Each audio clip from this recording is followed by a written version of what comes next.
بەناوی خوای گەورە سڵاوتان لەبێت بینەرانی بەڕێز و خۆشەویست لە هەرێمی کوردستان یادی ڕۆژی ئاڵایی کوردستان کرایەوە. هەفتەی 12 موساڵێک لەلایەن پەرلەمانی کوردستان وەکو ڕۆژی ئاڵای کوردستان دیاری کراوە. ئەمڕۆ لە هەرێمی کوردستان بۆ بۆنەوەی چەند چالاکێک بەڕێوەچوون. بە میواندارێک لە بەڕێزان دکتۆر شێرکو حەمامین ئەندامی پێشووی پەرلەمانی کوردستان، فاروق محەممەد سەرۆکی بۆردی توێژنەوەی سیاسی کۆمەڵی ئیسلامی کوردستان تاوتوێ ئەم پرسە دەکەین. سەرەتا راپۆرتێک دەبینی.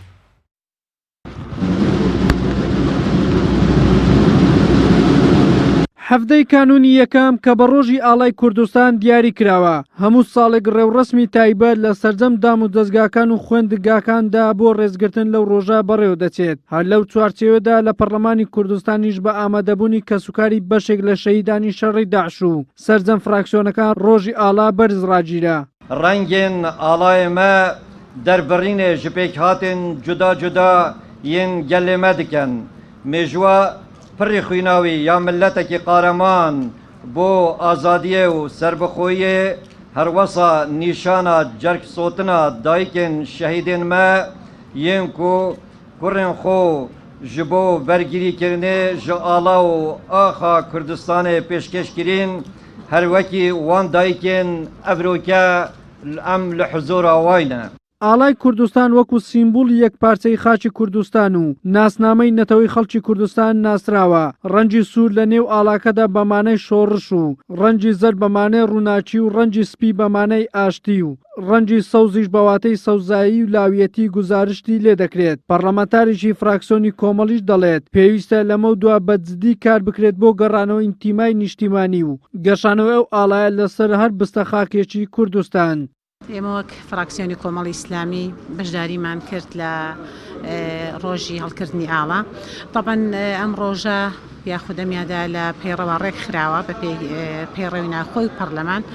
ئەم یادە یادێکی نەتەوەییە، ئێمەش ڕێز لەو یادە دەگرین و ڕێز لە هەڵکردنی ئاڵای کوردستان دەگرین. طبعاً هەڵکردنی ئاڵا تەنها بۆ نمونە بۆ ڕۆژێک نەبێ، بێگومان ئاڵای کوردستان لەژێر ئاڵای کوردستاندا کۆمەڵێک بۆ نمونە قوربانی دراوە، کۆمەڵێک خوێن ڕژاوە، کۆمەڵێک کەسی زۆر بوونەتە قوربانی. بۆیە دەبێ بەیادکردنی ئەو ڕۆژە کۆمەڵێک گۆڕانکاری دروستکە ببێت و کۆمەڵێک خزمەت بە نەتەوەی کورد بگەێنرێ لە چوارچێوەی هەڵکردنی ئەو ئاڵایەدا بە پێی ئەو یادا گۆڕانکاری لە سەری هەرێمی کوردستاندا دروست بکرێت. 73 ساڵ بەر لە ئێستا و پێش ئەوەی کۆماری کوردستان لە ڕۆژی 22 کانونی دووەمی 1946 دا بمەزرێت، ئاڵای کوردستان بە شێوەیەکی فەرمی لەسەر بینای حکومەت بەرز کرایەوە. ئەوەش بووە سەرەتایەک بۆ لەدایکبوون و دامەزراندنی کۆماری کوردستان لە مەهاباد. پەرلەمانی کوردستانیش لە ڕۆژی 19 حوزەیرانی 2004 بە بڕیاری ژمارە 48 بە زۆرینەی دەنگ بڕیاریدا ڕۆژی هەفتەی کانونی یەکەمی هەموو ساڵێک بکرێتە ڕۆژی ئاڵای کوردستان. هاوکات هەر ئەو ڕۆژەش بە ڕۆژی دایک لە کوردستان دیاری کرد. وەلی سەلیم، کەناڵی ئاسمانی پێم، هەولێر.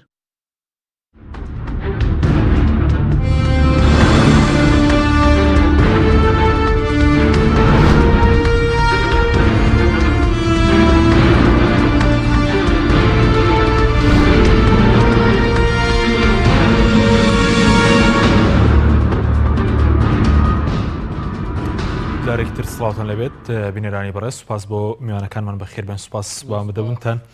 کاک دکتۆر شێرکۆیەک لە بەڕێستانەوە دەست پێ بکەین، سەرەتا لەوە دەست پێ بکەین چۆن لە ڕۆژی ئاڵای کوردستان دەڕوانن و بەرزڕاگرتنی ڕۆژی ئاڵای کوردستان لە هەموو کاتێکدا چۆن دەبێت. بەڵێ، سڵاو لە بینەران. لە ڕاستیدا کەس گومانی لەوە نییە هەموو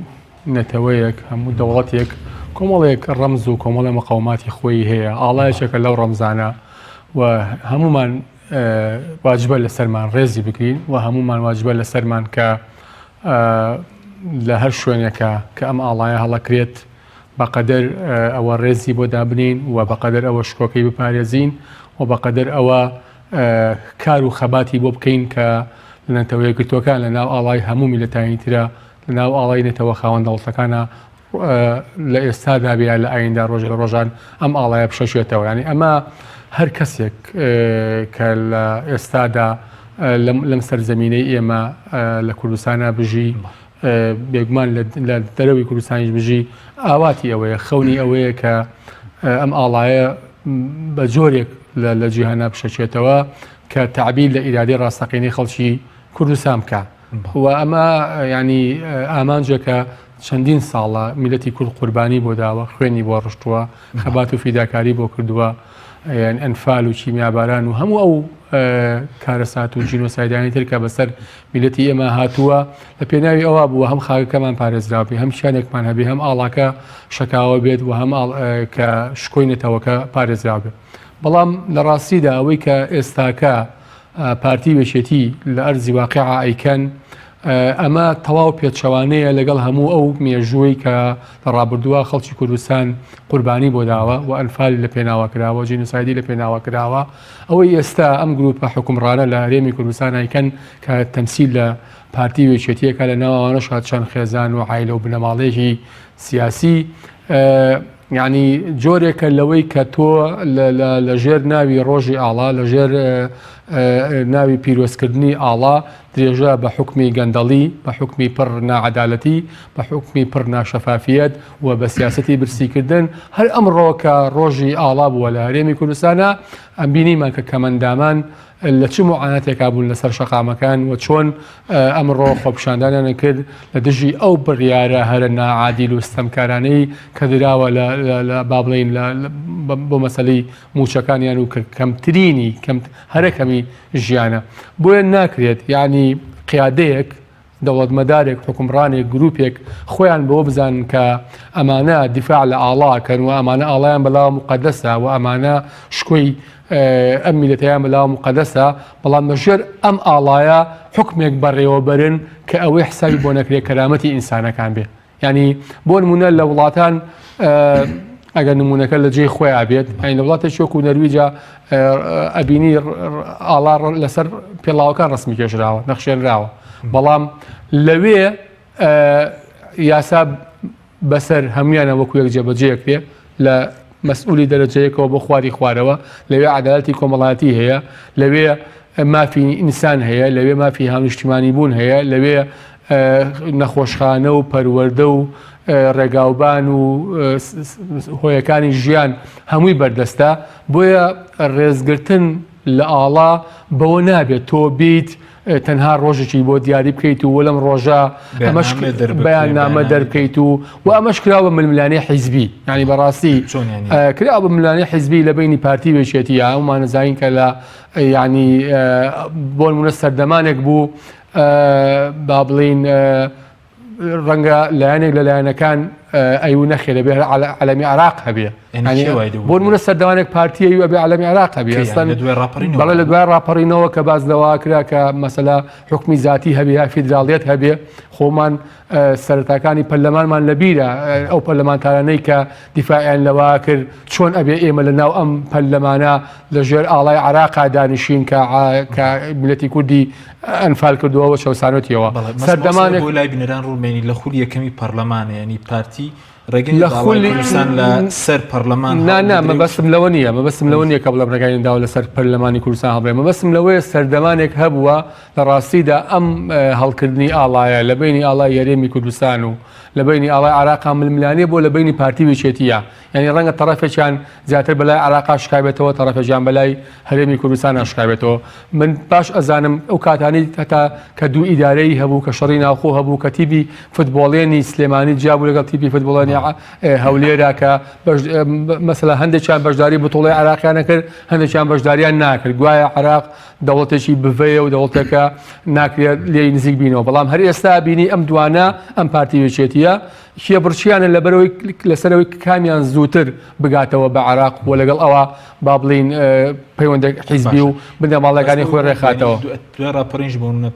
پارتی ینی لەگەڵەوەدانە بۆ ئاڵای کوردستان هەڵبکرێیان هەڵ بکرێت نەمەبەستم لەوە بوو کە سەردەمانێک هەبووە ینی هەندێک با بڵین پارتی بەڕوونی دیفاعی لە حکمی ذاتی کردووە طرفێکی تر دیفاعی لە فیدراڵی کردووە ینی لەم ململانەیە ئاڵای هەرێمی کوردستان و ئاڵای عێراقیش ڕاستیدا وەکو جۆرێک لە ململانی حیزبی لێ هاتووە ینی دوای ئەوەی کە ینی ئێستا بەڕوونی ئەگەر ئینسان ڕووماڵێکی میدیاکان بکە پارتی زۆر خۆی بەخاوەنی ئەم ئاڵایە ئازانێ کە لە کاتێکا وان نییە ینی ئەم ئاڵایە مەفروزە هەموو کەسێک لە هەرێمی کوردستانە با بڵین لە ڕوانگەی ئەوەی کە سیستەمێکی عادل هەبێ لە هەرێمی کوردستانە ئینتیمای هەم بۆ خاک هەم بۆ ئاڵا هەم بۆ پیرۆزەکانی تریش هەبێت کە ئەمە ئەکەوێتەوە سەر جۆری حکوومەت و بەڕێوەبردنەکان ینی سیستەمی حکومڕانی ئەتوانێت هاونیشتیمانیان وا لێ بکە کە چەندە دڵیان بەو وڵاتی خۆیان خۆشە و هەمان ئەو سیستەمە حکومڕانیەش هاونیشتیمانەکانی خۆی بە جۆرێک ئەتوانێت وا لێ بکە کە دڵیان بە وڵاتە خۆش نەبێ خۆی ئینسانەگەر ئەمڕۆ بڕوا سەیری سۆشیال میدیا بکە ئەبینیت ینی دەیان وتاری هەم پشگیری هەیە هەم پێچەوانە هەیە بۆ ڕۆژی ئاڵا لە هەرێمی کوردستانە ینی قابلە ئینسانێک لە هەرێمی کوردستانە بژی بۆچی ئەو قەنەعاتی لا دروستە بێت کە با بڵین لە ڕۆژێک وەکو ئەمڕۆوە وتار بنووسێت کۆمنت بنووسێت کە ئەم ڕۆژە پێی وابێ پێویست ناکە یادکرێتەوە ئەمە لە ئەنجامی ئەو حکومە خراپە پڕگەندەڵیە ناعەدالەتی ئەستەمکارەیە کە پارتی وچێتی بەرەمیانێ ناوە و ئەشانەوێت لە ژێر ناوی ئەم ئاڵایە و پیرۆزی ئەم ئاڵایە و ڕۆژی ئاڵادا هەموو ئەمانە بشارنەوە میلەتێ بێدەنگکەن بۆ بێت درێژە بە حکومڕانی پڕگەندەڵی خۆیان بدەن. سوپاس دەکەم ماوەستە جەنابی بەخێربی سوبارگەوەی کە ئێمە خەڵکی کوردستان بۆ ڕۆمەدەیان شەیدی داوە لە ژێر ئاڵای کوردستان کیما باران کراوە ئەنفال کراوە مەسەلەن بەڵام لە دوای ڕاپڕنیمە دەبینی کۆمەڵێک سەرکردە دەستیان داوەتە گەندەڵی و بە تاڵانبرنی داهاتی هەرێمی کوردستان پێ دوای ئەم بە تاڵانبرن و بێڕێزیە بە ئاڵای کوردستان و خەباتی نەتەوەی کوردیش بەڵێ بەناوی خوای گەورە میروان سواد و زناتان و سڵاو کالیسۆر و سڵاو بۆ بینەرانی کەناڵ ئاسمانی پێیان دیارە ڕۆژی ئاڵای کوردستان ڕۆژێکی گرنگ و مێژوویە لە مێژووی نەتەوەی کووردا کە بۆ یەکەم جار قازی محەممەد ئەم ئاڵای هەڵکردو لە مەهابات و پێش کۆماری کوردستان کە توانین بڵامەیەکی لە سەرۆرەکانی کۆماری کوردستانە کە ئەمڕۆ بۆ ئێمە ماوەتەوە ئەگەرنا ئەمە نەبووە مەحاڵ بوو کە ئەم لایەنە سیاسەتی هەرێمی کوردستان ئەم دوو دەسەڵاتدارە بگەیشتنە ئیتفاقی لەسەر ڕۆژی ئاڵا چکە هەرێکیان مێژووی خۆی هێنا مێژووی حیزبەکەی خۆی هێنا مێژووی بۆنەیەکی خۆی هێنا بیکا بە ڕۆژی ئاڵا ئەکەوتنە کار و کادانە چۆن ئێستای بینی بە ئەمانشەوە ئەو کاتە ڕۆژێکمان ناوە بۆ ڕۆژی ئاڵای کوردستان بەڵام ئەمە مێژوەکەی لە چیەوە هاتووە مێژووی کە قازی محەممەد لە کۆماری کوردستان لەم ڕۆژەدا ئاڵای هەڵکردووە بۆ یەکەم جار ئاڵای هەڵکردووە لە مەهابات پێش دامەزانی کۆماری کوردستان تەنانەت کە خۆشبەختانە کۆماری کوردستان کۆمەڵێک سەروەری هەیە کە تایاسە بۆ خەڵکی کوردستان ماوەتەوە من جاری کەش وتومە هەر ڕۆژە لە ڕۆژگانی کۆماری کوردستان بیێنی بیکەی بە بۆنەیەکی نەتەوەی بۆنێکی نیشتیمانی هێزە کوردیەکان ئەگەر لەگەڵیشدا نەبن زاتیەوە ناگەن ڕۆبەڕووی بوەستنەوە یەکی ڕۆژان کە ڕۆژی ئاڵای کوردستان کە کۆدەنگی لەسەر هەیە لە باشووری کوردستان لە پەرلەمان قەرادراوە کە ئەوەیە کە مۆرچی هیچ کام لەم دوو حیزبەی دەسەڵاتداری کوردستانی پێوە نییە بڵێم بەتەنها بەڵکو مڵکی هەموو کوردەوە مۆرچی کۆماری کوردستانەوە بۆیە لەسەری ڕێگەوت ئەگەر ئەم دوو حیزبەی هەرێمی کوردستان ئەوەنە لە کار و کادانەوەی یەکتردان ئەمیان بڵێ سیر ئەویان ئەڵێ پیاز ئەو کاتە لەسەر ئاڵای زەحمەت و باسانی ڕێبکەوین کەواتە بەڵام گرنگی تۆ لە ئەم ئاڵای کە ئاڵای کوردستانە و کە بڕادی بۆ جاوە کە وەکو ڕۆژی ئاڵا دیاری کراوە گرنگەوێت تۆ لە سای ئەم ئاڵایدا چی بۆ خەڵکی کوردستان کردووە یاخود ئایا قازی محەممەدێک کە نزیکەی 73 ساڵ بەر لە ئێستا ئاڵای هەڵکردووە ئێمە بین هەمما ڕۆژ هەر ئاڵا هەڵکەین یا وایە ئەمە ئەم ئاڵایە بۆ منە لە مەحافلی دەولیە هەڵ بکرێ ئەم ئاڵایە ئێستا لە سای ئەم ئاڵایە خەڵک لە بارودۆخێکی خۆشگوزەران و لە ئاسی ئینتیمای نەتەوەی خەڵکمان پێ بەرز بکردایەوە نەک بە پێچوان و ئینتیمای نەتەوەی خەڵکیان نیشتووە لە ئەنجامی چکە خەڵک لە بەڕاستی لە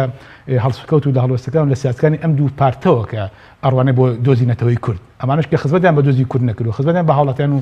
خەڵکی کوردستان نەکردووە ناچار ئینتیمای نەتەوەی خەڵک بەڕاستی لە پاشەکشەدایە خەڵکانێکگەن کە بۆ نمونە ینی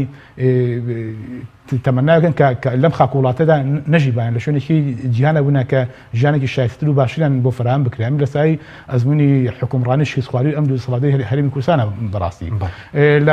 لە مقابلدا بۆ نمونە لە زۆر جاران جاوەکو مزادی سیاسی لێ هاتووە بۆ نمونە تۆ لایەنێک زیاتر بە ئاڵای هەڵەدا لایەنێکە لە شوێنێکە پێ هەڵدا بۆ مزادی سیاسی یعنی زۆر جار ئەمە گومانمان بۆ لادوزیە کە ئەم دوو هێزە یاخود بە شێوەیە لە شوێکان بەڕاستیان کە ئاڵای نەتەوەی کوردیان بەرز کردوێتەوە چونکە تۆ ئاڵای نەتەوەی کوردی بەرز کردوێتەوە ناکرێ کارەکانت پێچەوانەی دروشمەکانت بێ بۆ یعنی تا ئێستا دروشمی نەتەوەی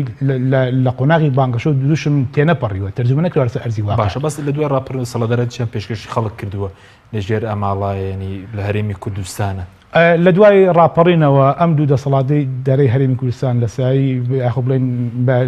لەژێر لە پاسای ئاڵای کوردستانە هەوڵاندا خزمەتی بەرژۆندی حیزبی و شخصەکانی خۆیان بکەن هێڵی سوودلیان مەسلحەتی حیزب بووە نەک مەسلحەتی خەڵکی میلەت ئەمانە لە دوای ڕاپەڕینەوە کۆمەڵە کاریان بۆ کردوین کە بۆتە مای نیگەرانی خەڵکی کوردستان بۆتەوەی ئەم ژیان نەهامەتی ئەمڕۆ بە خەڵکی کوردستان بێنە ئارەوە ئەمانە لە کار و کاردانەوەدا لە پەرچەکرداری یەکتردا بوون ئەمانە دوو ئیداریان بۆی ناوین ئەمانە شەڕی ناوخۆیان بۆی ناوین ئەمانە هەزاران ڕۆڵی ئەم کوردستانیان لەسەر کەپی حەمەداغا و لەسەر کڵاو قاسم و لەسەر لە شێ خوێنی لاوانی ئەم وڵاتیان ڕشتووە و جەنازەی جگەرگۆشکانی ناردووە بۆ دایکانی جەرگ سوتاو ئەمانە لە خلالی ئەم ئەوەنە ساڵە حکومڕانیدا ینی کارێک نەما بە خەڵکی کوردستانی نەکەن لە بێڕێزیکردن بە کەسوکاری شەهیدان بە خانەوادەی پێشمەرگە بە بڕینی قوت و موچەی خەڵک ناکرێتەوە دووش بنێتەوەی بەرزکەیتەوە بەڵام لە بەرامبەردا عقوبەی خەڵکی کورد بی هاوڵاتی کورد بی ئەمان لە باتی باتنێ ڕاڵەکانی دروستکردنی نەتەوەیان زیاتر پیادە کردوتون تۆڵکردنیە هاتون نەتەوەیان شیوشیتال کردوەوە ینی بەجۆرە جوان خەڵک ئینتیمای بۆ نەتەوە نەماوە خەڵک بۆ نمونە ینی وەکتمە حەز ناکەن لە سەری خۆ لە وڵاتەیە ئەڕوا لە سای ئەزمموی حکومڕانی کوردیدا بۆی ئەڵم زۆر ئینسان ئەکەوێتە گومانەوە کە ئەمانە دوشمی کوردیاتیان تەنها دوشم بانگەشەیە لە ئەرزی واقع بۆ خزمەتی خەڵکیان نییە باسی کەسوکاری شەیدان و کەسوکاری شەیدان کردوان فەلکراون شکاوان قوربانی زۆریان داوە بۆ ئەڵای کوردستان بشەکێتەوە یعنی ئەوان ئێستا ماف خوراوترین چین لە کۆمەڵگا بۆ نمونە لە ڕووی موچەوە لە ڕووی پێداویستەوە هەتا بۆ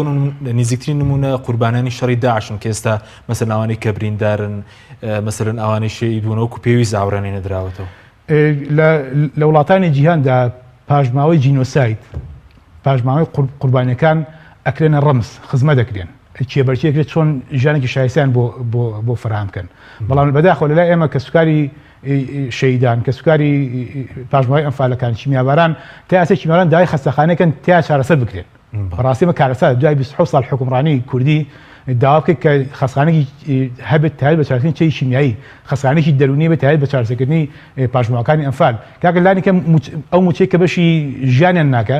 لە کاتی خۆیان بیاندرێت ئەمان پێڕوا نابێت تا ئاسە کۆمەڵێک کەسوکاری ئەمفالمانێت لە خانوێکە ئەژن کە شایستەی ژیان نییە ینی ژیانێکی ناهەمەر کەسوکاری شەیدان مەحرومترین بەڕاستی مناڵی شەیدان مەحرومترین چین و تۆژن لەم کۆمەلگایە کە چەند مانگجارێ موچەی وەرگن کەویش کە موچەکان لە کاتی خۆیان پێ نادەن لە کاتێکە کەسوکار ڕەفیقەکانی ئەوانەی کە لە شاغبوون و شەیدن ئێسلام بخوان هایلای بەژین و مناڵەکانیان بۆ خوێنن لە دەرەوەی وڵاتن و بۆ مانگجاشیش ژیانی لەوانە باشتر بێت سەرۆکجاش و مستەشارەکان ژیانیان لە کەسوکاری شەیدوان فەرقراوەکان باشتر بێت بۆ منە خەڵکانەوە کە لە چۆنەڵی چەکداری حیزب حزبوە ئێساسەکەی معاشکی و دوو بەرامبەری پێشمەرگەیەکە یا دوو بەرامبەری پێشمەرگەیەکی شەهیدە بۆیە بەڕاستیان ئەمان لە باردۆخی ناهەواریان بۆ خەڵکی کوردستان هێناوەتە سپاس دەکەم کاکتۆر بەڕێز وتت ئەم دوو هێز دەسەڵاتدارە یعنی لە ماوەی 27 ساڵی ڕابردوو ویستویانە لەژێر ئاڵای کوردستان گەندەڵەکانی ئەم شارنەوە چۆن ینی ویستویانە ئاڵای کوردستان لەژێر ئاڵای کوردستان گەندەڵەکانی خۆیان بشارنەوە ئەزای کا حەکیم ینی ئێستا هەمووان نەزانین دۆخی ئەو ناوچانەی کە لە دوای هاتنی داعشەوە بە خوێنی نزیکەی 2000 پێشمەرگەی شەهید و نزیکەی 10,000 پێشمەرگەی بریندار ئازاد کران ئێستاکە بەدەست چیەوەیە بەدەست حەژی شعبی حکوومەتی عراقیەوەی ئەو پەیکەرەی کە ڕەم پەیکەری پێشمەرگەیە لە کەرکوو لەران ئاڵای کوردستانی بەدەستەوە بووی ئاڵای عراقی بەدەستەوە خۆ کەرکووکە خەڵکە پێیان شە سەیریکە یعنی ئەمانە نەکرد ینی لە ژێر بیانووی کوردایەتیە لە ژێر ئەم ئاڵایە گەندەڵیەکەن ستەمکاریەکەن ناعەدالەتیەکەن سەرۆت و سامانی ئەم وڵاتە بە هەدەرەدەن عیلاقاتی حیزبی و عایلەی و بنەماڵەیی ژێربەژێر لەگەڵ دەوڵەتان و لەگەڵ ئەملاولا بەستن ئەسڵن 150 خاچی کوردستانیانە دەست داوە ینی کەس هەیە نەزانێ خیانەتی 16 ئۆکتۆبەر کە کرا کەس هەیە نەزانێت سیوێکی ئابچی بووە ئێخۆ هەمووی لەژێر شەتری ئەم ئاڵایە کراوە هەمووی ئەم دوو گروپە حکومڕانە کە ئێستاکە بچووک بۆتەوە بۆ ناو هەندێک بنەماڵە و عایلە و دەست و پێوەنگی سیاسی هەموو ئەمانیان لەژێر ئەم ئاڵایە کردووە ینی بەڵێ بۆیە بەردەوام ئەمانە ینی ئەم نوخبە دەسەڵاتدارە یەن کۆمەڵێک با بڵێن بەهانەی نەتەوەیی ئەدۆزنەوە کە ئەساسەن خەڵکی کوردستان قوربانی بۆ داوە یعنی خەڵکی کوردستان خوێنی ڕشتووە ئەنفال کراوە شیمیاباران کراوە ڕز و باخ و گوند و دیهاتەکان سووتێنراوە یعنی ئەوەی کە زەرمەندی یەکەم بووە خەڵکی کوردستانە بەڵام ئەوەی کە سوودمەندی یەکەمە ئێستاکە لەم بەهانەتەوەیانە و لەم دوای ڕاپەڕینا گروپێکی زۆر بچووکن کە لە ڕاستیە ڕەنگە بەشی هەرە زۆریان ئەو سەردەمانەی کە کوردستان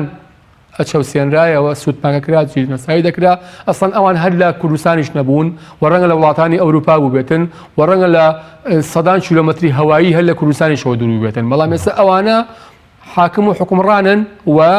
لە ڕاستیدان نەیانتوانیوە لایەنی کەمی ئەو حکومڕانیە کە خۆیان لە مناڵی و لە گەنجی لە وڵاتانی دەرەوە لە سایەیە پێگەشتون ئێستا لایەنی کەمی ئەوەش بە کوردستان ڕەوا نابینن یعنی ئێستا ئەمان خۆیان ئەو ژیانەی کە هەیەیان بووە لە ڕاستیا پێشتر ژیانێکی شاهانە بووە و ئێستاش ژیانێکی شاهانەیە بەڵامەوەی بە خەڵکی کوردستانی ڕەوابین ژیانێکی کولە مەرگانەیە یعنی یەکێک لەو کۆمنتانی ئەمڕۆ من خوێنمەوە لە سۆشیال میدیا نووسرا بوو ئەڵێ کاکە ئاڵاکە نزمکەنەوە بەس ئاستی ژیانمان بەرزکەنەوە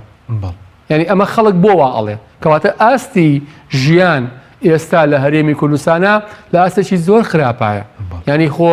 حکومەت سێ چوار ئەرچی هەیە لایەنی کەمی ژیانە لایەنی کەمی خزمەتگوزاریە پاراستنی ئەمنیەت و سەر و سامانی هاوڵاتیانە ئایا ئەمە ئێستاکە لە هەرێمی کوردستانە هەیە ئەگەر هەیە خۆ با خەڵکی هەرێمی کوردستان قەزاوەتی لەسەرکە بۆیە بەڵێ بێگومان خەڵکەم خراپترین ئاستی ژیان بۆ بەرپرسانن یەکە بۆنم لە ڕۆژی ئاڵای کوردستان دروشمێتەوەی زۆر نەخێر بێگومان لە ئاڵای کوردستان دەکەن نەخێر بێگومان ئەوانە ئەسڵەن ینی خوێندی میاڵەکانیان جیاوازە زانکۆکانیان جیاوازە ژیانیان جیاوازە نەخۆشخانەکانیان جیاوازە کەس هەیە نەزانێ ئێستاکە لە سایی حکومڕانی ئەم گروپە گەندەڵا دوو تەبەقەی ئاوا دروست بووە لە هەرێمی کوردستانە بۆیە بێگومان ئەو ژیانە شاهانەیە بۆ خۆیانە بۆ ژیانە کولەمەرجەکەش بۆ خەڵکی هەرێمی کوردستانە باشە بەس پێ دوای هەموو ئەوەی کە بۆ نمونە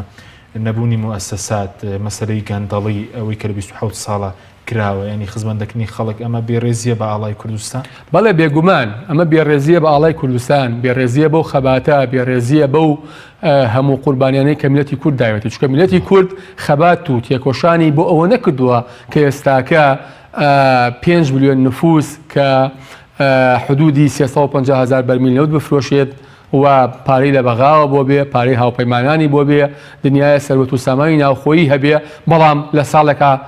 هەژ موچە و نۆ موچە بە نیوەناچڵی وەرگێ و خانمشینان موچەی ساڵی 2007 وەربگرن کەمەندامان ئەوە حاڵیان بێ با بڵین ئەو ژنانی کە لە هاوسەریان جیابوونەتەوە ئەو مناڵانەی کە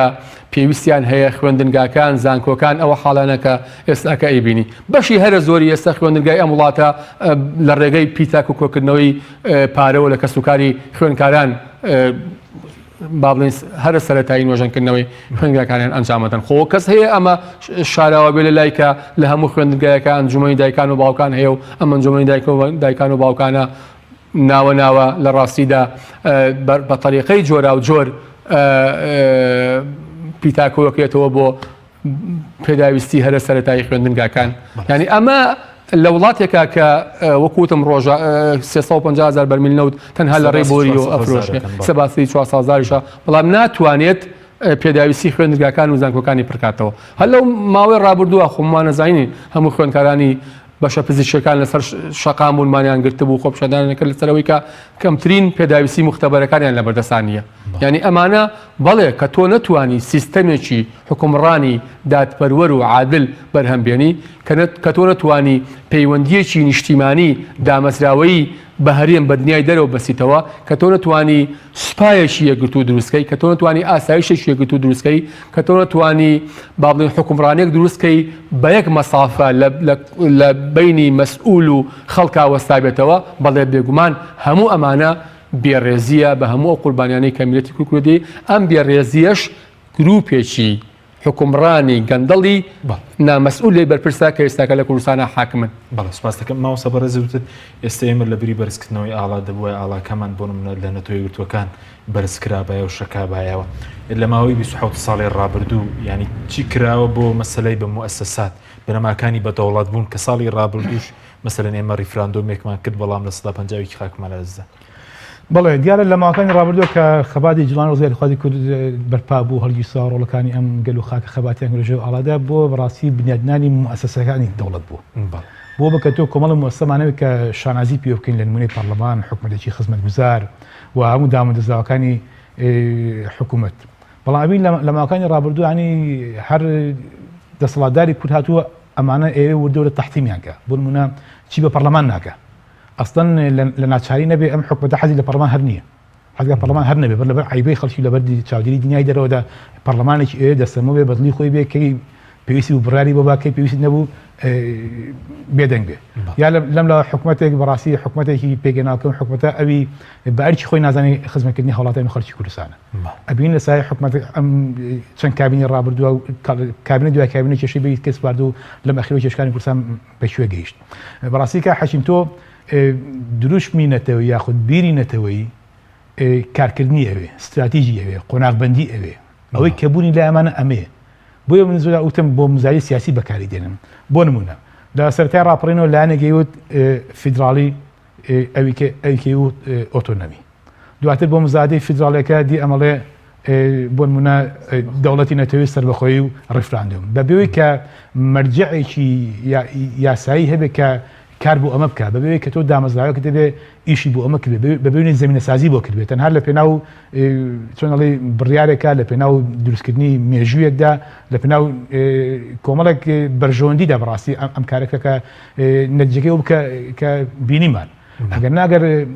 ئامادەسازی بۆ بکرایە ئەووا لە 27 ساڵی ڕابردووە تۆ زمینە سازیت بکرد لانی کەم ئەو خەڵکانەی کە ناوچەجەنەوەکان خۆیان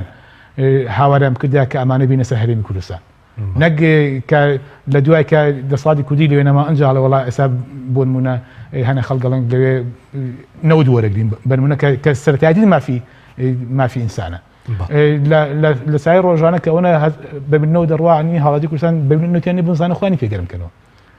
کە لە ڕابردووە بانگەشەی ئەوانە کە بینە سەر دەسەڵات و حکوومەت ژیانی خەڵک والی یەکەین وە خۆشگوزار نەبن بۆیە بەڕاستی چونکە ئەمانە بنەماکانی دەوڵەت بوون ینی دوای 27 ساڵ ینی بۆی کە ئاڵای کوردستان لە ئاڵای وڵاتان لە UN مەسەرەن بەرز بکرێتەوە چی کراوە چی لە بنەمای دام و دەستگا چی لە ڕووی ئابووری چی لە ڕووی هێزە ئەمنیەکان و هێزی چەکدار کاک حەشیم ئێستا لە هەرێمی کوردستانە دامەزراوەی محکەم و چەسپاومان نییە نە بە پەرلەمانتەوە نە بە حکوومەتەوە نە بە ئەوانیکەوە لە مقابل ئەوە ئێمە نەتەوەیەکی تۆکمە و بەهێزمان نییە بنەمای دروستبوونی دەوڵەت نەتەوەیە کە تۆ نەتەوەی کورد مقاوماتی نەتەوەی خەریکە لە دەزەدا ینی کوردیشان پارچە کردووە بێگومان تیۆریستەکانی بواری نەتەوە سێشی ئەساسی کە بنەمای نەتەوەی دارێن زمانێکی هاوبەش و یەکگرتو کەنیمانە بەداخەوە لە سای بە سیاسیان کردووە تا ئێستا لەسەر زمانی ستاندەری کوردی ڕەنەکەوتم دراوە کاویتوەر ڕەنگی خساسی ئەو بیانی تا ئێستا لەسەوە ڕەنەکەوت ئەمە یەکەم ویستی و ئیرادەیەکی هاوبەش تا ئێستا نییە بەڕاستی بۆ نمونە کۆمۆنیستەکان کە ئابووری هەڵبەشدانن تا ئێستا ئەوشمان نییە بەڕاستی ینی هیچ بنەمایەکی دروستبوونی نەتەوەیەکی بەهێزمان نییە تاکو بیکەنە نەتەوە بنەما بۆ دروستبوونی دەوڵەت هەموو تیۆریستەکانی بواری نەتەوە سازی دەوڵەتسازی دەڵێن دەوڵەت بریتە لە دروستکردنی قوارێک بۆ کیانێکی سەربەخۆ بۆ نەتەوەیەک بۆ کللتورێکی سەربەخۆ کە ئێمە نبینێتە کیانێکی نبینێتە نەتەوەیەکی تۆکمە و بەهێز کەواتە بناکانی دروستنی دەوڵەت دروست باشیشی دەسەڵاتە بۆ لەماوەی 27 ساڵان بنەمایانە ڕێککات بەتەشید چکەشی مەسەلەن حکومڕانی هەرێمە مؤسسەکانی معنی هەنە جار ئەمانە پێشنیارەکەن پرۆژیان هەیە بۆ زمانی ستاندەری کوردی بۆ یەخستنی بۆ نمونە مەشروعی بۆ یەخستنی هێزەکانی پێشمەرگە بۆ ئابووری سەربەخۆ بۆچی ئابووری سەربەخۆ بە فعلی نەک تەنها بەناو ئابووری کە لە خزمەت خەڵکی هاوڵاتیانە بێ بۆ ئابووری لە خزمەت خەڵکدا لەسای ئابووری سەربەخۆی خەڵکی کوردستان موچەی نیوە وەرەگرێ و نیومان ژوەر ناگرێنی مەسەلەن هەموو ساڵە سێمان یۆ پاشەکەوت دەکەن و ڕوبع و نیوە و سێ ڕوبعی ئەدەنێ کەواتە ئەمانە لە خلالی 27 ساڵ ڕابردووە بەڕاستی بەجددی کارێن بۆ چکە استراتیژیان نەبووە استراتیژەوەیە کە تۆ پرۆژەت هەبێ ساڵ بە ساڵ قۆناغ بە قۆناغ کارکی بۆ جێبەجێکردنی ئەمانە بەڕاستی لایەنی دەسەڵاتداری کوردستان کە ئەچنە بەغدا زۆر جار خۆشیان نازان بۆچی ئەچن بۆ بەغا پرۆژەیەکیان پێ نییە جگە لە پرۆژەی حیزبی و شخصی نەبێ تا ئێستا چیان کردو بۆ نمونە ئەمانە بۆ جێبەجێکردنی مادەی 140 ئابەر لە ڕیفراندۆم کە زۆربەی لە ساڵ 95 خاچی هەرێمی کوردستان لەژێسی ئەم 2000دا بووە هەوڵان بدە مادەی 140 جێبەجێ بکردە باش نەوە لە ڕیفراندۆم کاکە لە دنیا ئەو نێ بڵێ یا هەموو یا هیچ ئەوەی لە ساڵنەوەی هەمە محکەمێکم ئەی پارێزم بەهێز یەکەم هەوڵی ئەوەکەی تریش ئەدەم بەڵێ سوپاس دەکەین بەڵێ بینەرانی بەڕێز ناوبڕێکی کورت و دەگەڕێنەوە وڵاتان لەگەڵمان بمێنەوە تۆپ ئارت تاکە بریکاری تۆڕی میدیایی کۆمەڵ بۆ دروستکردن و بڵاوکردنەوەی ڕیکلام تۆپ ئارت دنیا دیکۆر بۆ کەوانتر و تەختەی ئەرزی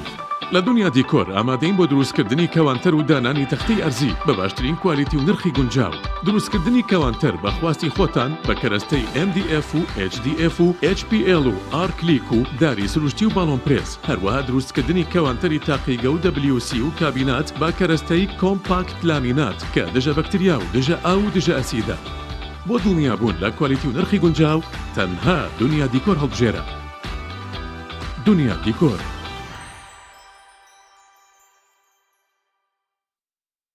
فانسینێت خێراترین هێڵی ئینتەرنێت بە داوەلۆندی بێسنوور ئێستا لە خزمەت کڕیارەندایە. فانسینێت جۆرەها کارتی پڕکردنەوەی بۆ ئامادە کردوون کە سەرجەمیان داوەلۆندیان بێسنوورە بۆ ماڵ و شوێنە گشتیەکان. کارتی 9000 دیناری بۆ ماوەی 1 هەفتە، کارتی 7000 دیناری بۆ ماوەی 15 ڕۆژ، کارتی 30000 دیناری بۆ ماوەی مانگێک، کارتی 40000 دیناری بۆ ماوەی مانگێک و بە خێرایی زیاتر کە تایبەتە بە یاری ئۆنلاین. هێڵی فانسینێت لە ڕێگەی ئامێرێکی تایبەت کە لە سەرباندا دەنرێت وەردەگیرێت و لە ڕێگەی گەێنەرێک بۆ ئامێری بڵاوکردنەوە لە ناو ماڵەکەت یان شوێنی کارەکەت کاری پێدەکرێت. ژمارەی تەلەفۆن 01970 224 75 74 یان 01950 194 36 37. فانسینێت. تۆپ ئارت تاکە بریکاری تۆڕی میدیایی کۆمەڵ بۆ دروستکردن و بڵاوکردنەوەی ڕیکلام. تۆپ ئارت.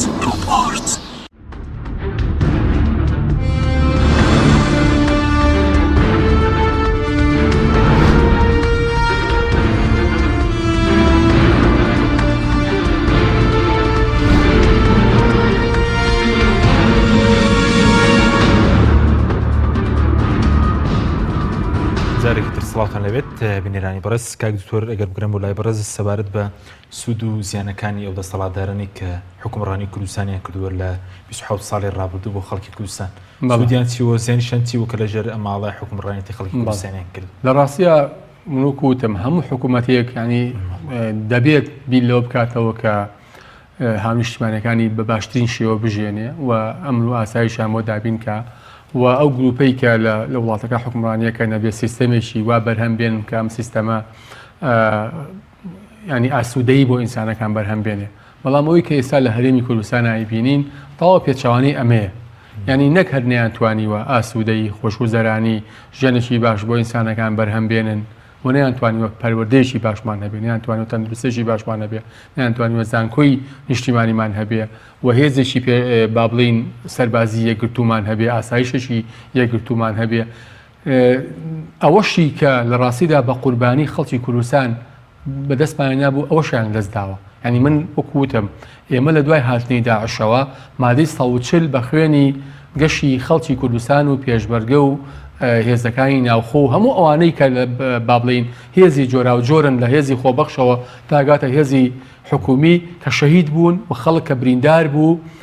کوردستان ینی بە عەمەلی مادەی 140 جێبەجێ کرد. بەڵام ئەمانە هاتن لە نەتیجەی خیانەتێکە ئەوەشیان لەدەستدا. ینی هەمومان ئەو مەشهەدەمان لەبیرە کە ئەنجومەنی پارێزگای کەرکووک ئەو کاتێک کە ئاڵای کوردستانیان هەڵکرد و بەچە جۆش و خرۆشێکەوە ئاڵاکەیان بردە ناو هۆڵەکەەوە و ئیتر بوو بە ڕۆژێکی زۆر گرنگ و ئەوانە. بەڵام ئێستا نەتیجەکە چی لێ هاتووە؟ ئەمە چی وای لێ کردووە؟ خۆ ئەم دوو هێزن جا یەکێتی زیاتری کردووە، پارتی کەمتری کردووە، لە شوێنێکا پارتی زیاتری کردووە، یەکێتی کەمتری کردووە، بەنەتیجە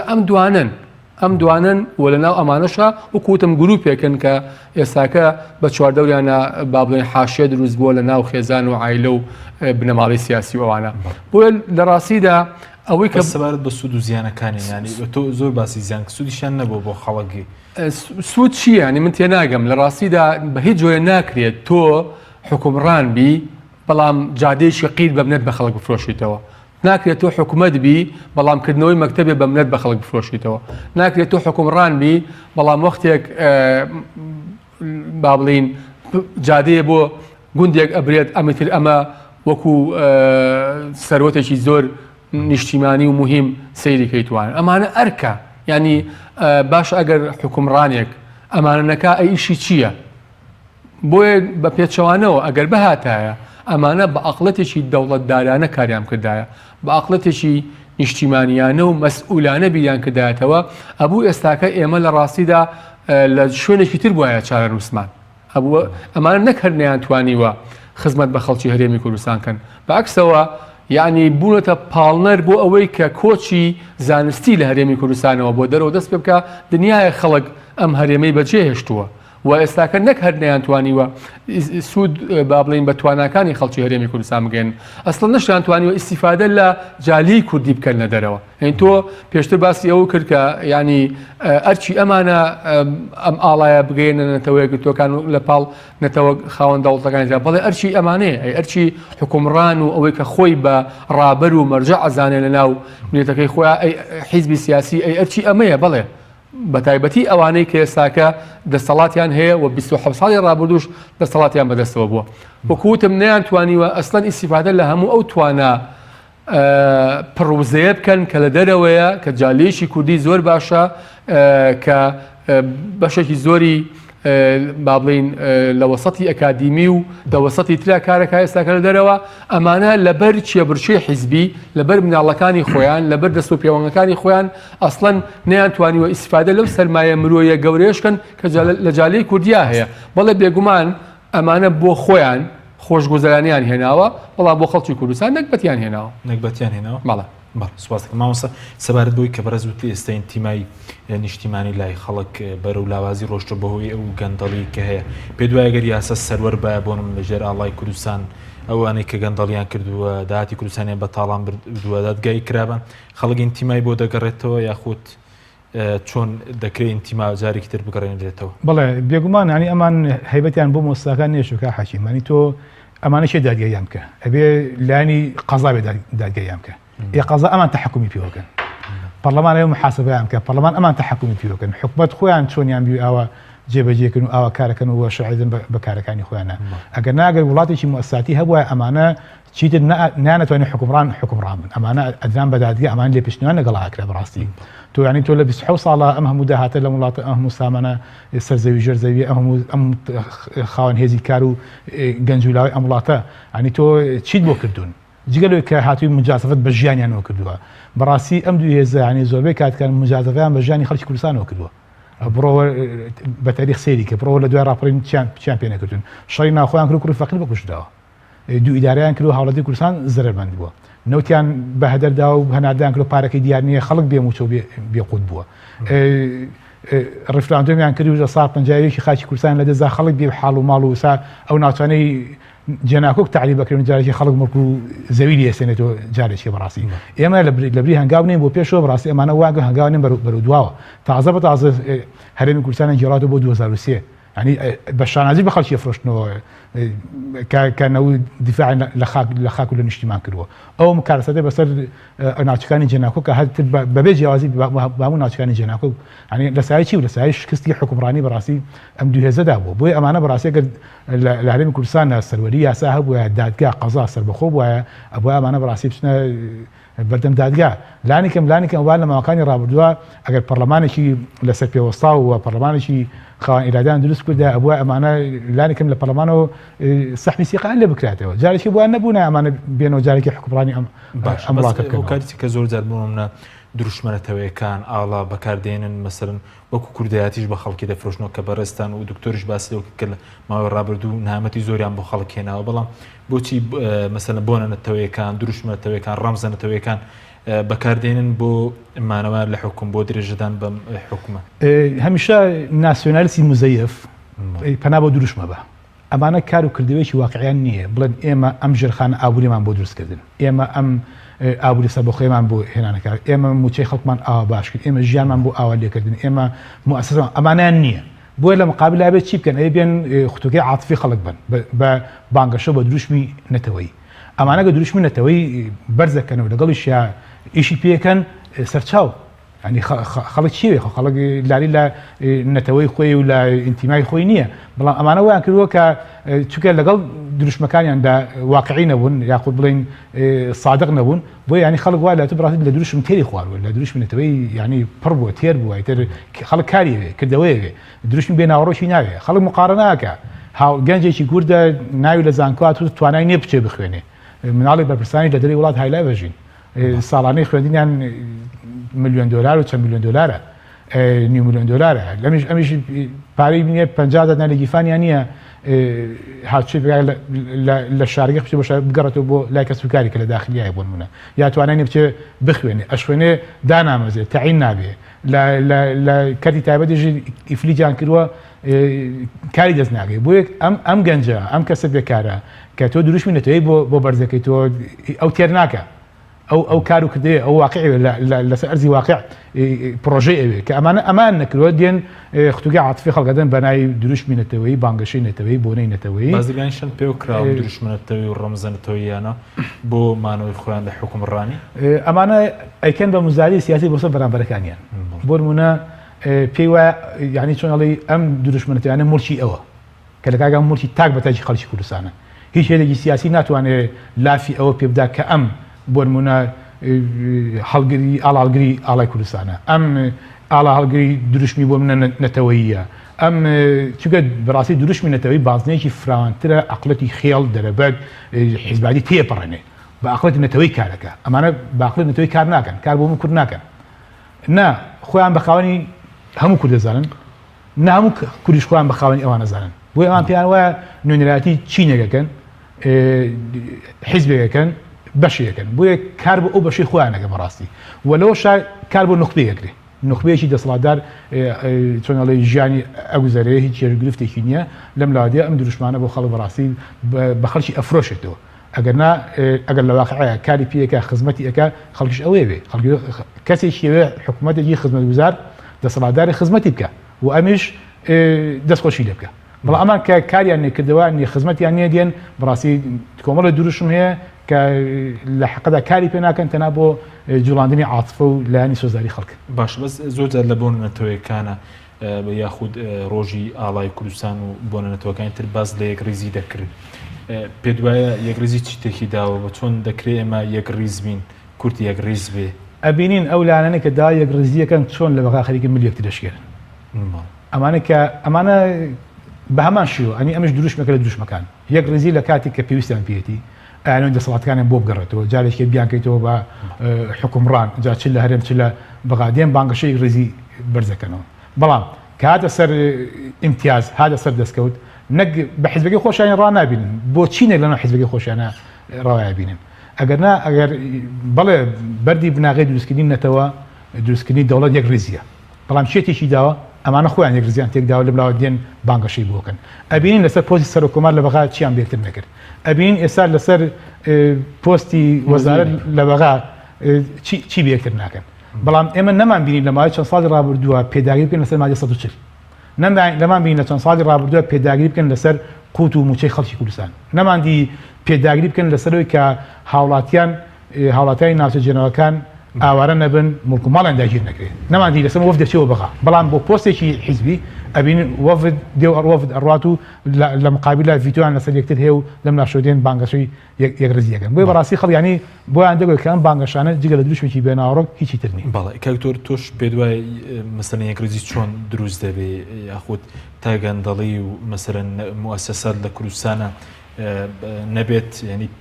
پێ دوای یەکڕیزی دروست دەبێت جارە پێش هەموو شتێ بێ حکومێکی ڕەشید هەبێت لە هەرێمی کوردستانە وام حکومە لەسەر بنەمای هاوڵاتی بوون بێت و هاوڵاتی دەرەجەی یەک بێ و سنتەر بێ نەک بنەمای حیزبی و عشیرەتی و بنەماڵەی و خێزانی سیاسی و کوڕی فڵان بەسپول و کچی فڵان بەرپرس و ئەوانە ئەمە بابەتێکی زۆر گرنگە و لەم ڕۆوە ئیتر ینی هەموو ئەوانی تر وردە وردە دەستە بەرە بێ و یەکڕیزیش بۆ مانایە دروستە بێ کە لە ڕاستیدا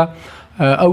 هێزە سیاسەکان لە قەراری سیاسیە وەکو یەک بن یەکڕیزی بەوە دروست نابێ یەکێ خۆی بە پێشڕۆ بزانێەوە ئەوانی تر بە شوێن کەوتەی خۆی بزانێتوانە و یەکڕیزی بەوە دروستە بێ کە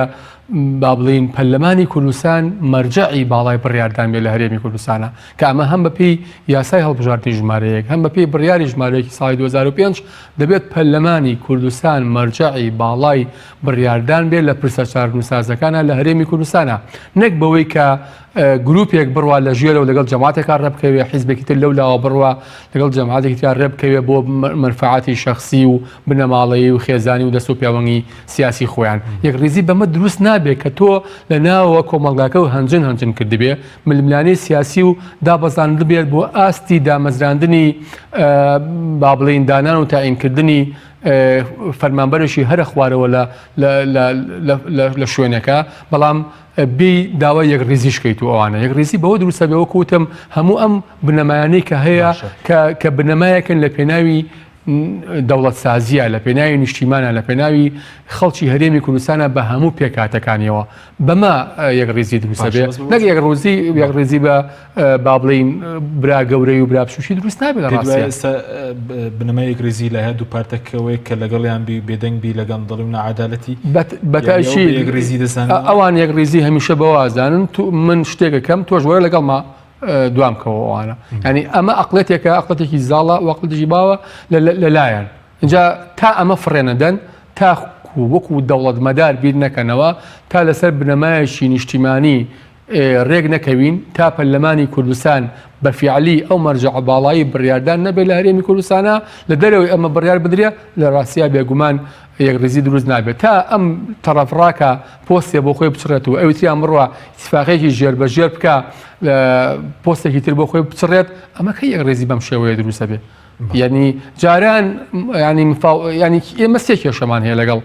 لەگەڵ عێراقا کێشەی ئەرزمان هەیە کێشەی بودجەمان هەیە کێشەی هێزی پێشمەرگەمان هەیە بەڵام ئەوەی کە ئێساکە تایتڵی هەرە سەرەکیە لای پارتی بەچێتی پۆستە ینی ئەو سێ کێشە ئەساسیە وەلا نراوە ئەوەی کە ملمانە سەرچەکەی لەسەرەکەن پۆستە لە بەغا و پۆستەکانیش